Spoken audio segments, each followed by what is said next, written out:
Hello and welcome to Bookspot. I'm Earl Weinberg. This time we will continue our reading of Citizen of the Galaxy by Robert Heinlein. Our hero, Thorby, is going on a trading mission with his foster father, Captain Krause, on an alien planet. But while they're there, there's some family business to talk about. Tell me, have you thought about getting married? Marriage was the last thing on Thorby's mind. He was blazing anxious to hear more about what Pop had done than he had made incredibly one of the people. But he recognized the warning with which an elder closed a taboo subject. Why, no, Father. Your grandmother thinks you've begun to notice girls seriously. Well, sir, grandmother's never wrong, but I hadn't been aware of it. A man isn't complete without a wife, but I don't think you're old enough. Laugh with all the girls and cry with none, and remember our customs. Krause was thinking that he was bound by Baslam's injunction to seek aid of the hegemony in finding where the lad had come from. It would be awkward if Thorby married before the opportunity arose. Yet the boy had grown taller in the months since he had been in Sisu. Adding to Krause's fret was an uneasy feeling that his half-baked notion of finding or faking an ancestry among the people for Thorby conflicted with his unbreakable obligations to Baslam. Then he had a cheerful idea. Tell you what, son, it's possible that the girl for you isn't aboard. After all, there are only a few in Portside Purda, and picking a wife is a serious matter. She can gain you status or ruin you. So why not take it easy? At the great gathering, you'll meet hundreds of eligible girls. If you find one you like and who likes you, I'll discuss it with your grandmother, and if she approves, we'll dicker for exchange. We won't be stingy either. How does that sound? It put the problem comfortably in the distance. It sounds fine, Father. I have said enough. Krause thought happily that he would check the files while Thorby was meeting those hundreds of girls, and he need not review his obligation to Baslam until he had done so. The lad might be born a member of the people. In fact, his obvious merits made a Frackie ancestry almost unthinkable. If so, Baslam's wishes would be carried out in the spirit more than if followed to the letter. In the meantime, forget it. They completed the mile to the edge of the Losian community.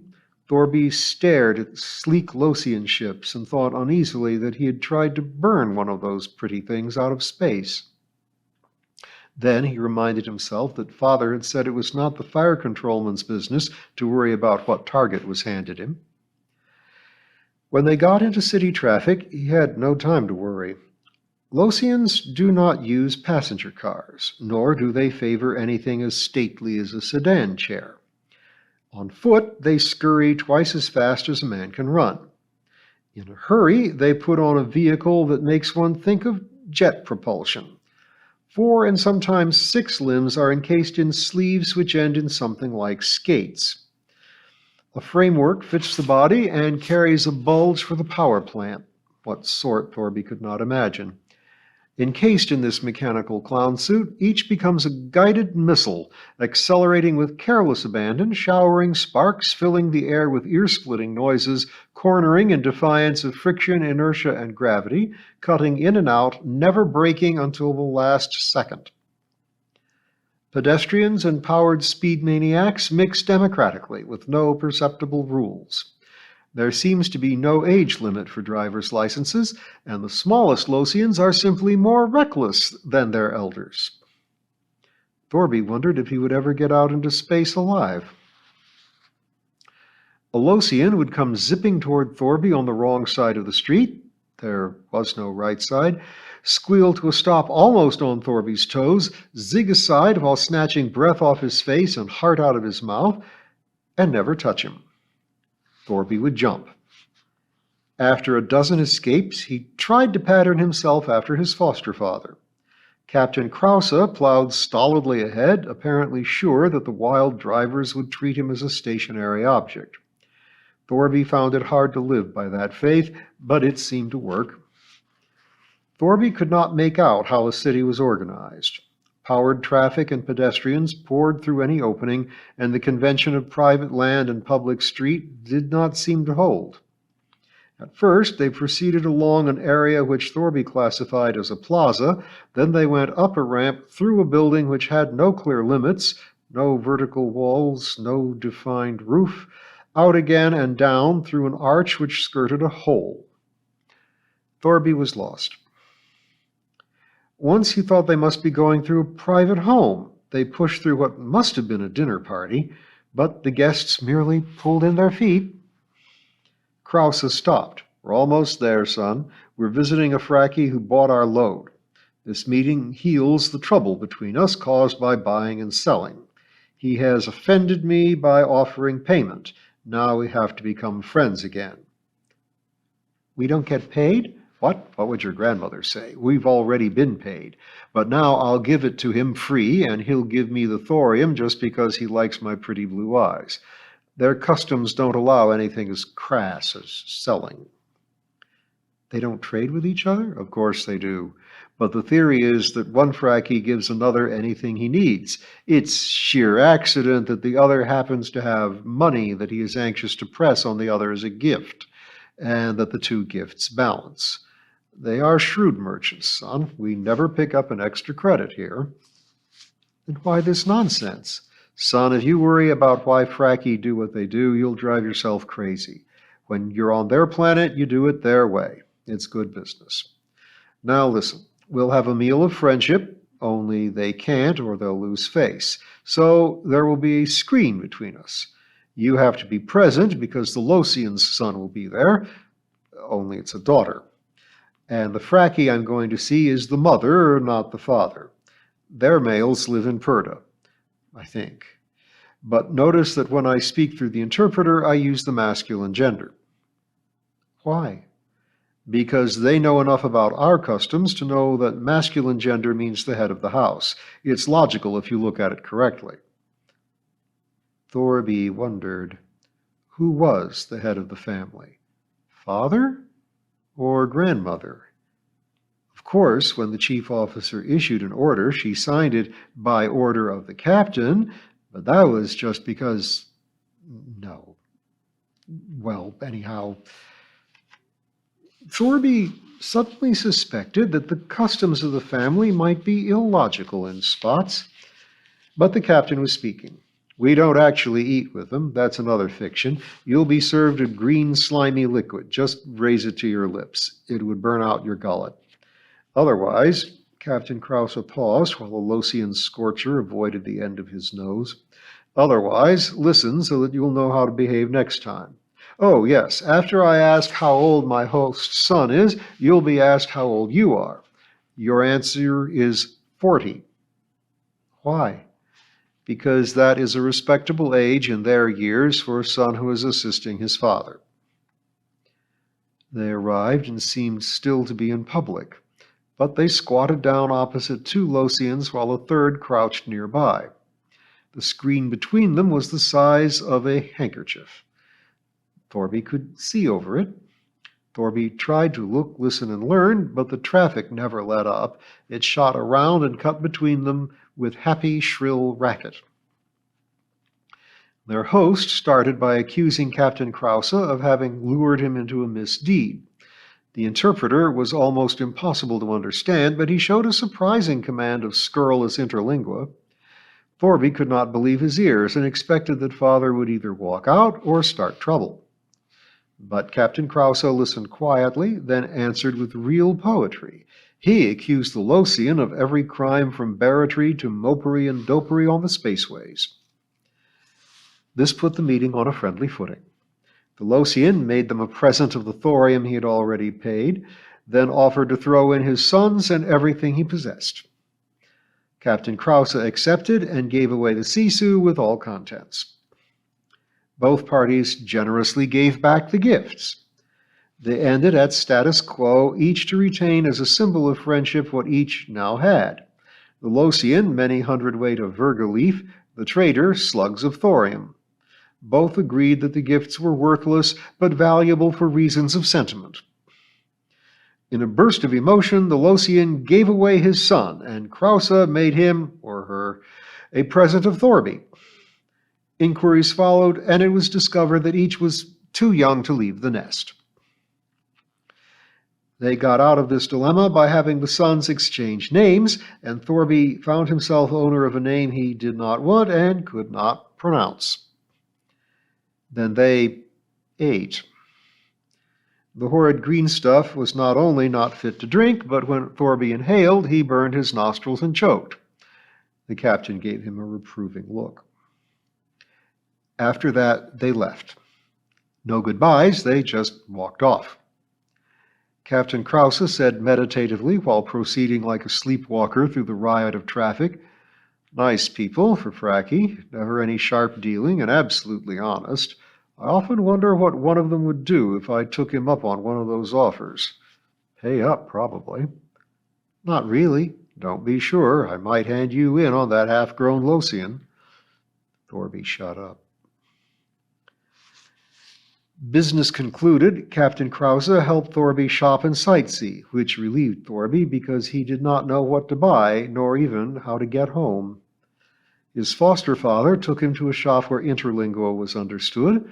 Losians manufacture all sorts of things of extreme complexity, none of which Thorby recognized. On Krause's advice, Thorby selected a small polished cube which, when shaken, showed endless Losian scenes in its depths. Thorby offered the shopkeeper his tokens. The Losian selected one and gave him change from a necklace of money. Then he made Thorby a present of the shop and all its contents. Thorby, speaking through Krause, regretted that he had nothing to offer save his own services for the rest of his life. They backed out of the predicament with courteous insults. Thorby was relieved when they reached the spaceport and he saw the homely, familiar lines of Sisu.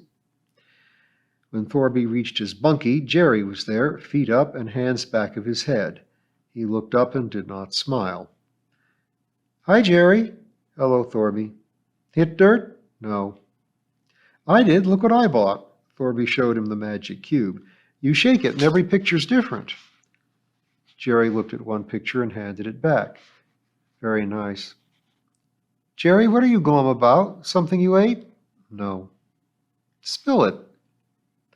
Jerry dropped his feet to the deck, looked at Thorby. "I'm back in the computer room." "Huh? Oh, I didn't lose status. It's just while I train somebody else." Thorby felt a cold wind. "You mean I've been busted?" "No." "Then what do you mean?" "Mata has been swapped." Chapter 11. Mata swapped? Gone forever? Little Mattie with the grave eyes and the merry giggle? Thorby felt a burst of sorrow and realized to his surprise that it mattered. "I don't believe it." "Don't be a fool." "When? Where's she gone? Why didn't you tell me?" "To El Nido, obviously. It's the only ship of the people in port. About an hour ago.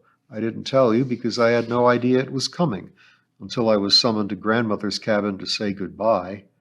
Jerry frowned. It had to come someday, but I thought Grandmother would let her stay as long as she kept her skill as a tracker. "Then why, Jerry? Why?" Jerry stood up and said woodenly, "Foster Ortho Uncle, I have said enough." Thorby pushed him back into his chair. "You can't get away with that, Jerry. I'm your uncle only because they said I was, but I'm still the ex-Frackie you taught to use a tracker, and we both know it. Now talk man to man. Spill it." "You won't like it." "I don't like it now. Mattie gone? Look, Jerry, there's nobody here but us. Whatever it is, tell me. I promise you on Sisu's steel I won't make an uncle-nephew matter of it. Whatever you say, the family will never know." Grandmother might be listening. "If she is, I've ordered you to talk, and it's my responsibility. But she won't be. It's time for her nap. So talk." "Okay." Jerry looked at him sourly. "You asked for it. You mean to say you haven't the dimmest idea why Grandmother hustled my sister off the ship?" "Huh? None. I wouldn't ask." Jerry made an impatient noise. Thorby, I knew you were thick-witted, but I didn't know you were deaf, dumb, and blind. Never mind the compliments, tell me the score. You're the reason Mata got swapped. You. Jerry looked at Thorby with disgust. Me? Who else? Who pairs off at spatball? Who sits together at story films? What new relative is always seen with a girl from his own moiety? I'll give you a hint. The name starts with a T. Thorby turned white. Jerry, I never had the slightest idea. You're the only one in the ship who didn't. Jerry shrugged. I'm not blaming you. It was her fault. She was chasing you, you stupid clown.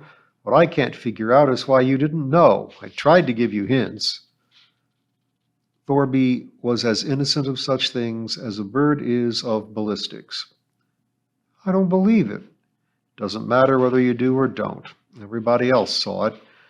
But you both could have gotten away with it as long as you kept it open and harmless, and I was watching too closely for anything else if Sis hadn't lost her head.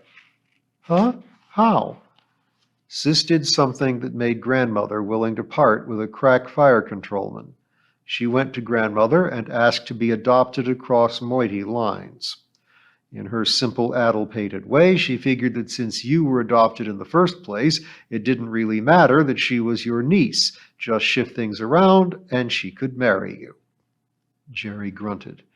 If you had been adopted on the other side, she could have wangled it, but she must have been clean off her head to think that Grandmother would have agreed to anything so scandalous. But, well, I'm not actually any relation to her. Not that I had any idea of marrying her. Oh, beat it. You make me tired. Thorby moped around, unwilling to go back and face Jerry. He felt lost and alone and confused. The family seemed as strange, their ways as difficult to understand, as the Losians. He missed Mata. He had never missed her before. She had been something pleasant but routine, like 3 meals a day and the other comforts he'd learned to expect in Sisu. Now he missed her. Well, if that was what she wanted, why hadn't they let her? Not that he'd thought about it, but as long as you had to get married someday, Mata would be as tolerable as any. He liked her. Finally, he remembered there was one person with whom he could talk. He took his troubles to Dr. Mader. He scratched at her door, received a hurried "Come in." He found her down on her knees, surrounded by possessions. She had a smudge on her nose, and her neat hair was mussed. "Oh, Thorby, I'm glad you showed up. They told me you were Dirtside, and I was afraid I would miss you." She spoke system English. He answered in it, "You wanted to see me?" "To say goodbye. I'm going home." Oh. Thorby felt again the sick twinge he had felt when Jerry had told him about Mata. Suddenly he was wrenched with sorrow that Pop was gone. He pulled himself together and said, "I'm sorry. I'll miss you." "I'll miss you, Thorby. You're the only one in this big ship that I felt at home with, which is odd, as your background and mine are about as far apart as possible. I'll miss our talks." "So will I," Thorby agreed miserably. "When are you leaving?" "El Nido jumps tomorrow, but I should transfer tonight. I don't dare miss jump, or I might not get home for years." "El Nido is going to your planet?" A fantastic scheme began to shape in his mind. "Oh, no, she's going to Thaf Beta 6, but a hegemonic mail ship calls there, and I can get home. It is too wonderful a chance to miss." The scheme died in Thorby's brain. It was preposterous. Anyhow, he might be willing to chance a strange planet, but Mata was no Frackie. Dr. Mader went on, "The chief officer arranged it." She smiled wryly. "She's glad to get rid of me. I hadn't any hope that she could put it over in view of the difficulty in getting me aboard Sisu. I think your grandmother must have some bargaining point that she did not mention. In any case, I'm to go, with the understanding that I remain in strict purdah. I shan't mind. I'll use the time on my data." Mention of purdah reminded Thorby that Margaret would see Mata. He started with stumbling embarrassment to explain what he had come to talk about. Dr. Mader listened gravely, her fingers busy with packing. "I know, Thorby. I probably heard the sad details sooner than you did. Margaret, did you ever hear of anything so silly? She hesitated. Many things, much sillier. But there wasn't anything to it. And if that was what Mata wanted, why didn't Grandmother let her, instead of shipping her out among strangers? I wouldn't have minded after I got used to it. The Frackie woman smiled. That's the oddest gallant speech I ever heard, Thorby. Thorby said, Could you get a message to her for me?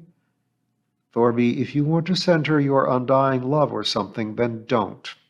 Your grandmother did the best thing for her great-granddaughter, did it quickly with kindness and wisdom. She did it in Mata's interests against the immediate interests of Sisu, since Mata was a valuable fighter. But your grandmother measured up to the high standards expected of a chief officer. She considered the long-range interests of everyone and found them weightier than the loss of one fire controlman. I admire her at last. Between ourselves, I've always detested the old girl. She smiled suddenly. And 50 years from now, Mata will make the same sort of wise decisions. The sept of Sisu is sound. I'll be flogged if I understand it, because you are almost as much Frackie as I am, and haven't had my training.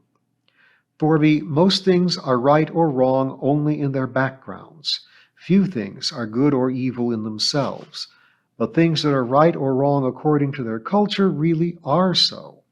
This exogamy rule the people live by, you probably think it's just a way to outsmart mutations. In fact, that's the way it is taught in the ship's school. Of course, that's why I can't see why. Just a second. So you can't see why your grandmother should object. But it's essential that the people marry back and forth among ships, not just because of genes, that's the side issue, but because a ship is too small to be a stable culture. Ideas and attitudes have to be cross-germinated too, or Sisu and the whole culture will die. So the custom is protected by the strongest possible taboo. A minor break in this taboo is like a minor break in the ship, disastrous unless drastic steps are taken. Now, do you understand? Well, no, I don't think so. I doubt if your grandmother understands it. She just knows what's right for her family and acts with forthrightness and courage. Do you still want to send a message? Well, could you tell Mata that I'm sorry I didn't get to say goodbye? Yes, I may wait a while. All right. Feeling better yourself? I guess so, since you say it's best for Mata.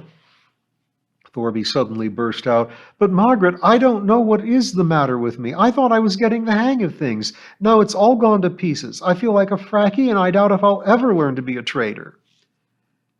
Her face was suddenly sad. You were free once. It's a hard habit to get over. Huh? You've had violent dislocations, Thorby. Your foster father, your first one, Baslam the Wise, bought you as a slave and made you his son, as free as he was.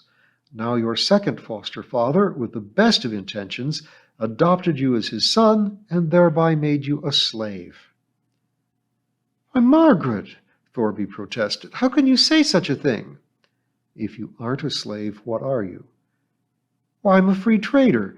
At least that's what Father intended, if I can ever get over my Frackie habits. But I'm not a slave. The people are free. All of us. All of you. But not each of you. What do you mean? The people are free. It's their proudest boast. Any of them can tell you that freedom is what makes them people and not Frackie. The people are free to roam the stars, never rooted to any soil, so free that each ship is a sovereign state, asking nothing of anyone, going anywhere, fighting against any odds, asking no quarter, not even cooperating except as it suits them. Oh, the people are free. This old galaxy has never seen such freedom. A culture of less than 100,000 people spread through 250 million cubic light years and utterly free to move anywhere at any time. There has never been a culture like it, and there may never be again. Free as the sky, more free than the stars, for the stars go where they must. Ah, yes, the people are free. She paused. But at what price was this freedom purchased? Thorby blinked. I'll tell you. Not with poverty. The people enjoy the highest average wealth in history. The profits of your trading are fantastic. Nor has it been bought with cost to health or sanity. I have never seen a community with less illness. Nor have you paid in happiness or self-respect. You're a smugly happy lot, and your pride is something sinful. Of course, you do have a lot to be proud of. But what you have paid for your unparalleled freedom is freedom itself. No, I'm not talking riddles. The people are free at the cost of loss of individual freedom for each of you. And I don't accept the chief officer or the captain. They are the least free of any. Her words sounded outrageous. How can we be both free and not free? He protested. Ask Mata. Thorby, you live in a steel prison. You are allowed out perhaps a few hours every few months. You live by rules more stringent than any prison. That those rules are intended to make you all happy, and do, is beside the point. They are orders you have to obey. You sleep where you are told, you eat when you are told, and what you are offered. It's unimportant that it is lavish and tasty. The point is, you have no choice. You are told what to do 90% of the time. You are so bound by rules that much of what you say is not free speech but required ritual. You could go through a day and not utter a phrase not found in the laws of Sisu, right? Yes, but with no buts. Thorby, what sort of people have so little freedom? Slaves? Can you think of a better word? But we can't be sold. Slavery has often existed where slaves were never bought and sold, but simply inherited. As in Sisu. Thorby, being a slave means having someone as your master with no hope of changing it. You slaves who call yourselves the people can't even hope for manumission. Thorby scowled. You figure that's what's wrong with me? I think your slave's collar is chafing you, in a fashion that does not trouble your shipmates because they were born with theirs, and you once were free. She looked at her belongings. I've got to get this stuff into El Nido. Will you help me? I'd be glad to. Don't expect to see Mata. I wasn't, Thorby fibbed. I want to help you. I hate to see you leave. Truthfully, I don't hate to leave, but I hate to say goodbye to you. She hesitated. I want to help you too. Thorby, an anthropologist should never interfere. But I'm leaving, and you really aren't part of the culture I was studying. Could you use a hint from an old woman? You aren't old. That's 2 gallant speeches. I'm a grandmother, though the chief officer might be startled to hear me claim that status. Thorby, I thought you would become adjusted to this jail. Now I'm not sure. Freedom is a hard habit to break. Dear, if you decide that you can't stand it, wait until the ship calls at a planet that is democratic and free and human. Then hit dirt and run.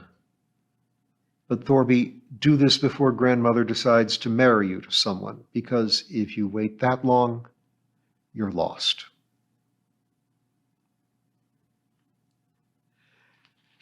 And we'll see how Thorby fares without Dr. Margaret, and without Mata, and without really belonging here next time.